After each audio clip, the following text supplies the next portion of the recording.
Right, so I guess we're here to talk about $500 million. You have it? $500 million? Yeah, that's why I work for the Sun-Times. How are you going to get this money?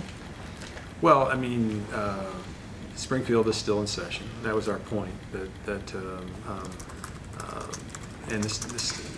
But we need a partnership with Springfield, and you know, Senator Cullerton has a bill that may even be on the floor this week that would provide $500 million of both pension relief and also, for the first time, recognize that the state of Illinois does owe an obligation to the Chicago Teachers Pension Fund, not just to every other teacher pension fund in the state of Illinois.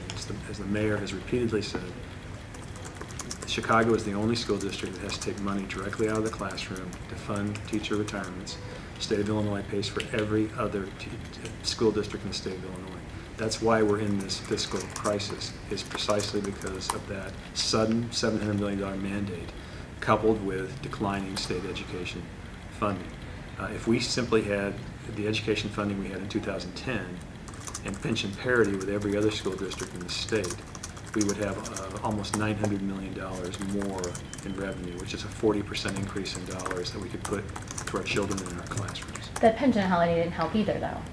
No, it did not. The state statute indicates that the state recognizes its obligation to fund teacher pensions even after the legislation. They did the first year, and then it began to decline. But the pension holidays did not help. But as the Aon report indicated, the pension liability deficit from those skip payments is only a third of the legacy liability, which is $500 million. The other two-thirds is the results of things like the Great Recession, lower investment returns, changing demographics, people living longer. And the truth is that those legacy liabilities are also very heavy in the downstate and suburban districts, and the state pays for those as well. 500 million again. That's the number. What's that? It's that 500 million number. The magic again. 500 million. How are you going to talk these people downstate into giving this to you? Well, I think we've made the case that every school district should be treated the same. The Chicago should not have to take money away from kids, many of whom live in poverty, and are some of the most at-risk children in our system statewide.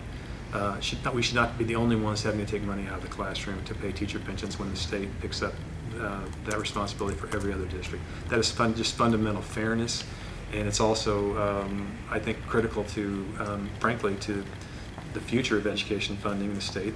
Chicago is the economic engine of the state. Everyone agrees that a quality education for our kids is the key for them to be able to have the skills they need to get good jobs, to keep growth in this city and this state. Everyone agrees on that, and yet we're not taking the steps, at least now, that are necessary. But I believe I do believe that the leadership of the General Assembly and the governor are sincere in their desire to rectify these issues, to help stabilize the funding of Chicago's school district, because they understand how important that is to the future of our kids and the future of our city and our state. I mean, what is your plan for talking these people into doing this? You personally, are you heading down? Well, we'll all be in Springfield at the appropriate points, but it's also. That? It depends on what happens in Springfield. But the mayor has made his case. We're making our case, obviously, to our elected representatives and to the citizens and taxpayers, because it's important. A lot of people don't know. There's a lot of mythology around school funding. A lot of what sometimes you'll hear from a suburban or downstate representative that says, "Well, in Chicago you get those extra block grants, though. That's why you don't get pension funding." Well, the truth is if we didn't get the block grant funding, but we had pension parity, we'd be hundreds of millions of dollars ahead. So that's a deal Chicago would take tomorrow. I don't think most people understood the fact that Chicago is the only district that doesn't have its pensions paid for by the state. And one reason that is probably is because you mentioned earlier, for years it wasn't an issue because there were pension holidays. But now there's been this just sudden, not a gradual increase in obligations, but a sudden massive pension mandate that has come home to roost, and that's why you see the budget crisis that we face today. Have you talked to the governor? Yes. What's he saying? The governor is very sympathetic. The governor has said publicly he wants to increase education funding. His view is, he has to deal, obviously he has other state funding issues to deal with, and he has to work out the compromises with the General Assembly. But I have no doubt about his sincerity and his intention and belief that education funding in the state needs to rise. and he's sympathetic that the fact that Chicago should have at least some. Well, I believe that I did not have a conversation on that, so I will stick to the first part. He's been very clear about the need to increase education funding. And I think he will also recognize ultimately that the pension issue is an important part of that equation as well. He's still talking bankruptcy?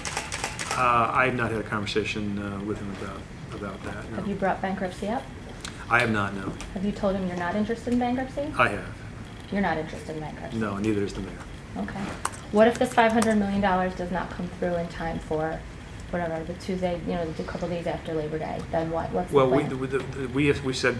We said when we put this budget forward that if the legislature does not provide pension assistance and relief, at the end of the year, before the second half of the school year, we will have to make additional cuts along with more unsustainable borrowing, and that is not a prescription for a healthy classroom. Have you started that plan already?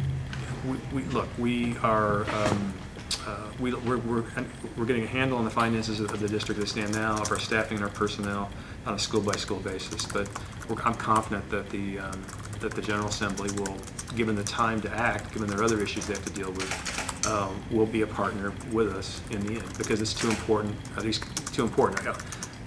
We adults get all kinds of chances in life. We get a lot of second chances, but kids only get one chance for a good education. And I believe that the leaders of the General Assembly and the governor understand that we can't basically lose a generation of kids because of because of political distractions or conflicts or just not having the will to finally address this issue once and for all. Is that a no then? No plan yet? No comment. No plan yet? I mean, what do you do? I bring this up because when Tim Cawley went to borrow, when Tim Cawley went to the pension fund to make his case for, just give us the $500 million, otherwise we're going to have like 35 kids in a classroom, we're going to allow 3,000 teachers. Are these still possibilities? Well, we've been very clear about that. We've been very clear that it means more teacher layoffs and higher class sizes. There's no question about it. We've said that from the get-go. So that's the reality, and that's why we need Springfield to partner with us, so that doesn't have to happen. CTU, how much are you talking to them? Fairly regularly. Mm-hmm. Directly with Karen, with Yes, Jesse Sharkey? I've had several meetings with Karen Lewis and a couple with where Jesse Sharkey was also present, and as well as the officers. So yeah, we've had some good conversations. I mean, we clearly are far apart on some issues. Teacher evaluations is obviously the biggest one, but there's areas of agreement as well. And as I've said to Ms. Lewis, we disagree on some things, some fundamentally, and we'll continue to. But our common interests are greater, and our common need to lock arms and go to Springfield together on solutions to school funding is our common interest. And I think that's really important for everyone to understand that what unites us here is greater than what divides us. And if we can't fix the finances of the district, then all the academic gains that the teachers have been so integral to in the last few years, and the principals and the parents have worked so hard and under Mayor Emanuel's administration to get these academic gains will be at risk, and we can't afford to put them at risk. We need to continue to build on them and build momentum behind them, but with shattered finances, that won't be possible. How would you describe your relationship with Karen Lewis? It's positive. I mean, she has a role to play and a job to do, and I have a role to play and a job to do. But it's a very respectful relationship, and I respect her greatly, and she's someone who cares deeply about her teachers and her kids and her profession, and so it's been a pleasure to kind of get to know her a little bit. What do you say to parents of these 400,000 children under your care now, who just want stability and continuity and a guarantee of my kid will have a school to go to, a good school to go to? They've had no stability for a long time. What do you say to them? Well, as Janice said, I mean, it is our priority too. That's why we're here. I mean, it's why we're here. That's what we want to provide parents as well. Mm-hmm. It's what the mayor wants, and it's why the mayor's invested so much time and energy in the schools, and why you've seen these academic gains that the parents and teachers and principals have been such an integral part of. But you can do all that, but with that, and it will all be at risk because of the structural deficit. So we have significant changes to make here to do our part, but we also need to work with Springfield. The two go together. We're going to do our part, and the mayor's going to do his part. We need the teachers and the state.